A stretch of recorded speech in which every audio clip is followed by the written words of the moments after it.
Good morning everyone. আজকে আবার চলে এসেছি চিড়িয়াখানার পার্ট 2 নিয়ে। তো চলুন দেখা যাক আজকে আবার তৃষা আর আমাদের রিজু কী কী কাণ্ড করেছে। এই ভিডিওতে যা যা দেখবেন তার কিছু ঝলক আগে দেখিয়ে দিলাম। এই যে সিঁড়িটা দেখছেন, এই সিঁড়িটা দিয়ে ওপর দিকে উঠে গেলে এখানে একটা টিকিট কাউন্টার রয়েছে। এটা আমি তো নতুনই দেখছি, আগে ছিল কি না মনে করতে পারছি না, তবে মনে হয় না ছিল বলে। আর এখানে আইসক্রিম বিক্রি হচ্ছে, সেই কারণে ভিড়টা দেখেছেন। তৃষা বল খেলতে খেলতে একবার এদিক একবার ওই দিক ছুটে বেড়াচ্ছে। আর এই দেখুন, কথা বলতে বলতে আমরা চলে এলাম কিন্তু বাথরুমের কাছে। তবে বাথরুমটা অনেক সময় খুঁজে পাওয়া যায় না, তাই আমি কোন জায়গায় বাথরুমটা আপনাদেরকে আগে বলে দিই, দাঁড়ান। এটা হলো গেট দিয়ে ঢুকে ডান দিকে যদি আপনি চলে যান, একটুখানি হেঁটে নিলেই কিন্তু এখানে বাথরুম রয়েছে। এটা হলো লেডিস বাথরুম, আর তার ঠিক পাশেই রয়েছে জেন্টস বাথরুম। তো ওই সামনে কিন্তু রয়েছে পাখি। এই যে দেখুন, এই বাঁ দিকটাই হলো জেন্টস বাথরুম। তো এখানে আমরা চলে আসলাম ময়ূরের কাছে। ময়ূরটা একটু দেখে নিয়ে তারপর এই দেখুন হাতিগুলোর কাণ্ড দেখুন, দাঁড়ান। দেখেছেন, একটা শুয়ে রয়েছে আর তার উপর থেকে আরেকটা দাঁড়িয়ে আছে। আর এটা আমরা রয়েছি অনেকটা দূরে, জুম করে আপনাদের দেখালাম। দিশারানীর তো খুব জোর জল পিপাসা পেয়ে গেছে, সেই কারণে আমরা ভাবছি যে খাওয়া দাওয়া হলেই তারপর আমরা আবার বাকিটা ঘুরবো। তো হাতিটা দেখেই তারপর আমরা খেতে বসবো। আর দেখুন হাতিটার কাণ্ড দেখুন কিভাবে উঠছে। যেহেতু এত জোরে সাউন্ড চারদিকে আসছে, সেই কারণে আমাকে আলাদা করে ভয়েস অ্যাড করতে হচ্ছে।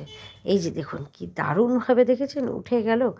আর তারপর পোজটা কিভাবে দিচ্ছে একবার দেখুন। এটা দেখেই সকলে যেন একবারে হই হই করে উঠেছে, বলছে বাবা, মানে এত ভালো লাগছে দেখুন, আপনারা নিজেরাই বুঝতে পারবেন, তাই নয় কি? তো চলে এলাম আমরা এখন খেতে। ওই যে বললাম যে অনেকক্ষণ ঘুরে ঘুরে খিদে পেয়ে গেছে। এখানে রয়েছে খাবার মধ্যে আলু ভাজা, চিকেন পকোড়া, আর একটু শসা কুচি, পেঁয়াজ কুচি। আর এই যে দুই বোনে বসে গেছে, আর রিজু ঝোঁক করছে সামনে। ওই যে দূরে একটা দেখতে পাচ্ছেন রয়েছে রেস্টুরেন্ট, তো ওইখান থেকেও আইসক্রিম খাবে। আইসক্রিম না দিলে রিজুবাবু বলছে ভাত খাবো না। তো যাই হোক, ওর মা বলছে যে পরে দেবো, এই হচ্ছে দুজনের মধ্যে। আর এদিকে দেখুন এরা খেতে বসে গেছে। আমি এখনও খেতে বসিনি, কারণ বাবুর আসার কথা আছে, বাবু রাস্তাতেই আছে। আর ওই যে বললাম যে তার একদিন আগে তৃষার বার্থডে ছিল, তাই তখন ভীষণ রিচ খাওয়া হয়েছে, সেই কারণে ওই দিনের বেলা আমরা মুড়ি খেলাম ব্রেকফাস্ট, আপনারা দেখলেনই। আর এখনও কিন্তু এরা বলছিল বিরিয়ানি করার জন্য বা ফ্রায়েড রাইস, কিন্তু আমি একদমই খেতে চাইলাম না সেটা, সেই জন্য ভাত আনা হয়েছে, তার সাথে রয়েছে চিকেনের ঝোল, আর তার সাথে চিকেন পকোড়া, আলু ভাজা, তারপরে তো আরও অন্যান্য কিছু আছেই। তো যাই হোক, এই যে রিজুবাবু আইসক্রিম খেয়ে একটু শান্ত হয়েছে। আর এরপর এই যে দেখুন বাবু চলে এসেছে, এবার ওকেও খেতে দিয়ে তারপর আমরা এখানে নিয়ে আই বলছিলি গল্পে। বাবু কিছু বল। ব্যস্ত মুখ দেখুন, নিচে পড়ছে নোংরার মধ্যে। শেষে এই যে সবাই একটা করে কমলা লেবু, আর তার সাথে বাবু নিয়ে এসেছিল স্প্রাইট আর মাজা, তো সেগুলোও খাওয়া হলো। আর বাবুকে বলা হয়েছিল যে আইবল জেলি আনতে, কি জানি আইবল জেলি নতুন উঠেছে, চোখের মতো দেখতে জিনিসটা। তো এখানে পাওয়া যাচ্ছে, দোকানে অতটা দেখা যায়নি, তাই বাবু ঢোকার সময় ওটা নিল। কারণ এরা তিনজনেই, মানে তিনজনে বলতে তৃষা আর রিজু, ওরা কিন্তু বাইরেটা করেছিল, সেই কারণে বাবু আসার সময় ওটাকে নিয়ে ঢুকেছে। তো এখান থেকে আমরা এরপর এই যে দেখুন এখানে একটা ট্রামের বগি করে রেখেছে। তো এখানে সমস্ত এই অ্যানিমাল জিনিস পাওয়া যাচ্ছে। আর শিম্পাঞ্জিটাকে দেখেছেন কিভাবে দেখুন ঘুরে বেড়াচ্ছে। আর এইটাকে যে আমি কি বলবো আমি জানি না এটা কি পশু, ঠিক এটা আমি বুঝতে পারলাম না। বেশ সুন্দর, কি সুন্দর দেখতে ঘুরে বেড়াচ্ছে, ভালোও লাগছে। আর দেখুন কুমিরগুলোকে দেখুন কি সুন্দর রোদের মধ্যে একবারে শুয়ে রয়েছে, রোদ পোহাচ্ছে কত সুন্দরভাবে। এরপর আমরা ঢুকে গেলাম এইটার ভেতরে। তো এইটার ভেতরে ভাবলাম না জানি কতই নাকি আছে, তারা আপনাদেরকে ঢুকে দেখাচ্ছি এর ভেতরে কি কি আছে। এখানে তো কিছু দেখতেই পেলাম না। তো এরপর আমরা চলে যাচ্ছি পাশেরটাতে। আর পাশেরটার মধ্যেই দেখুন একটা একটা ওই যে হয় না গোল মতো কী ধরনের একটা পাখি পশু আছে, সেটা এর মধ্যে রয়েছে, কিন্তু সেভাবে দেখাতে পারছি না। ছোট্ট একটা লেংটি ইঁদুর, এছাড়া কিন্তু এর মধ্যে আর কিচ্ছু নেই। আর এখানেও একটা এই যে উপরে একটু বসে আছে, এই যে দেখুন, ব্যাস। আমি প্রাণীটার নাম বলতে পারছি না। তো এরপর চলে এলাম আমরা গন্ডারকে দেখতে। এরা তো গন্ডার দেখার জন্য আমার তৃষা মানে সকাল থেকেই বলছে আমি গন্ডার দেখতে যাব মা।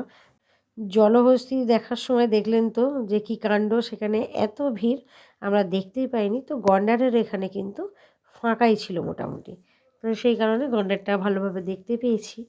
আর কুমিরগুলো দেখুন কি সুন্দর রোদের মধ্যে রোদ পোহাচ্ছে, মানে এদের থেকে সুখী মনে হচ্ছে আর কেউ নেই। যত পৃথিবীর সুখ এদের মধ্যেই রয়েছে।